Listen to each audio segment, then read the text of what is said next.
Good humour hypothesis Hippocrates एवं Indian Ayurveda system ने दिया था। ठीक, आगे चलते हम लोग देखते हैं।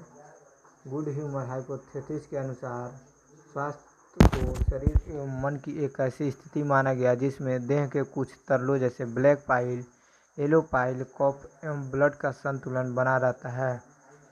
ब्लैक पाइल यानी काले पित्त का श्रावण मुख्यतः स्प्लीन यानी कि प्लीहा से होता है। ठीक दोस्तों, आगे चलते हैं हम लोग देखते हैं। गुड ह्यूमर हाइपोथेसिस के अनुसार ब्लैक पाइल जिन व्यक्तियों में उपस्थित होता है उनके शरीर का तापमान अधिक होता है, यानी कि उसे बुखार हो सकता है। इसे ही हार्ट पॉसिबिलिटी गुड ह्यूमर ने कहा है, लेकिन इस सिद्धांत को विलियम हार्वे ने अमान्य घोषित कर दिया। विलियम हार्वे ने क्या किया, उन्होंने एक थर्मामीटर की सहायता से जिन व्यक्तियों में ब्लैक पाइल उपस्थित होता है उनके शरीर के तापमान का निरीक्षण किया, तो उन्होंने पाया कि जिन व्यक्तियों में ब्लैक पाइल उपस्थित होता है उनके शरीर का तापमान 37 डिग्री सेंटीग्रेड है, यानी कि गुड ह्यूमर हाइपोथेसिस झूठ बोल रहे हैं। इस प्रकार विलियम हार्वे ने गुड ह्यूमर हाइपोथेसिस के सिद्धांत को अमान्य घोषित कर दिया। स्वास्थ्य का अर्थ है रोग की अनुपस्थिति अथवा शारीरिक स्वस्थता नहीं है। ठीक, स्वास्थ्य का अर्थ रोग की अनुपस्थिति अथवा शारीरिक स्वस्थता नहीं है, यानी कि WHO विश्व स्वास्थ्य संगठन के अनुसार स्वास्थ्य को पूर्ण रूप से शारीरिक यानी फिजिकल, मानसिक, मेंटल, सामाजिक, सोशल स्वास्थ्य के रूप में परिभाषित किया जा सकता है। ठीक, आगे चलते हम लोग देखते हैं। स्वास्थ्य प्रभावित होता है। स्वास्थ्य को हम 3 प्रकार से बांट सकते हैं। पहला होता है जेनेटिक डिसऑर्डर, यानी कि आनुवांशिकी विकार। ये जीन में डिफेक्ट के कारण होते हैं, ये माता पिता से बच्चों में पहुंचते हैं। ठीक, दूसरा है संक्रमण यानी कि इन्फेक्शन, ये रोगाणु यानी पैथोजन के कारण होते हैं। तीसरा लाइफ स्टाइल यानी जीवन शैली। ठीक, स्वास्थ्य को नियंत्रित करने के लिए निम्न तंत्र महत्वपूर्ण भूमिका निभाते। पहला तंत्रिका तंत्र, न्यूरल सिस्टम। दूसरा अंतःस्रावी तंत्र, एंडोक्राइन तंत्र, प्रतिरक्षा तंत्र। ठीक, अच्छा स्वास्थ्य बनाए रखने के लिए निम्न की आवश्यकता है। पहला संतुलित आहार, दूसरा व्यक्तिगत स्वच्छता, नियमित व्यायाम, रोगों के बारे में जागरूकता और टीकाकरण यानी वैक्सीनेशन की आवश्यकता होती है हमें। ठीक, आगे चलते हैं।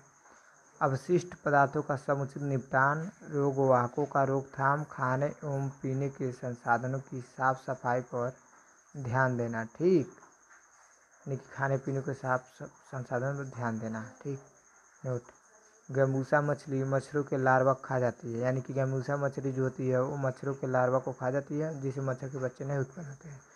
रोग यानी कि डिजीज, जब एक अधिक अंगों या तंत्रों के प्रकारों पर प्रतिकूल प्रभाव पड़ता है तो इसे रोग कहते हैं।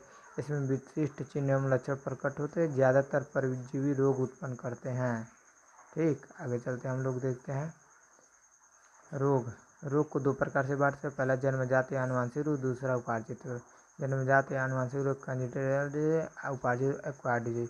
जो जन्म से उत्पत्ति जन्मजात रोग जैसे down syndrome, Turner syndrome, Klinefelter syndrome. ठीक, उपार्जित रोग को 2 प्रकार से बांट सकते हैं। पहला संक्रामक रोग, दूसरा असंक्रामक रोग।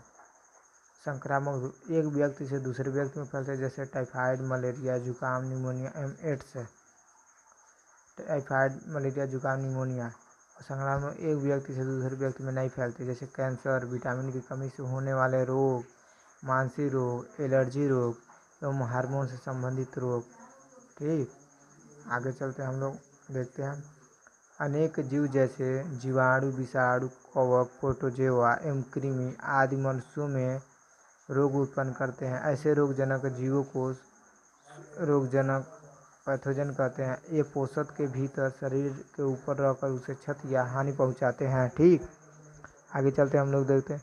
ये जीवों के शरीर में कई तरह से प्रवेश करते हैं एवं अपनी संख्या को बढ़ाते हैं, जिससे रोगजनक जीवों के शरीर की अति आवश्यक क्रियाओं में बाधा पहुंचाते हैं। ठीक, आगे चलते हम लोग देखते हैं। महत्वपूर्ण संक्रामक रोग यानी कि इम्पॉर्टेंट इन्फेक्शन डिजीज कितने प्रकार के होते हैं? 5 प्रकार के होते हैं। पहला बैक्टीरियल डिजीज, जीवाणु जनित रोग, वायरल डिजीज, विषाणु जनित रोग, प्रोटोजोआ जनित रोग, हेलमंथिस डिजीज कृमि जनित, फंगल डिजीज कवक जनित रोग। ठीक, आगे चलते हैं हम लोग देखते हैं दोस्तों। ठीक, आगे चला जाता है हम लोग देखते हैं। नेक्स्ट है हमारा बैक्टीरियल डिजीज, बैक्टीरियल जीवाणु जनित रोग। पहला टाइफाइड, दूसरा निमोनिया, तीसरा प्लेग, चौथा डिसेंट्री, टेटनस, डिप्थीरिया। 6 प्रकार के रोग होते हैं।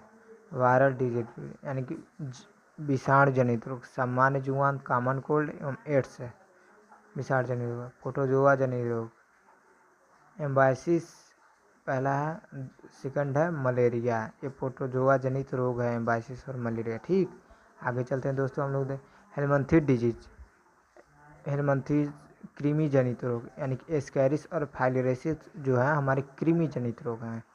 तीसरा आगे चलते हैं फंगल डिजीज, फंगल डिजीज या कवक जनित रोग, रिंगवर्म जैसे दांत, खाज, खुजली हमारे फंगल डिजीज है। ठीक, आगे चलते हैं। एक लंबे समय तक स्वास्थ्य को शरीर एवं मन की एक ऐसी स्थिति माना गया जिसमें देह के कुछ तरलों ह्यूमर का संतुलन बना रहता है। प्राचीन यूनानी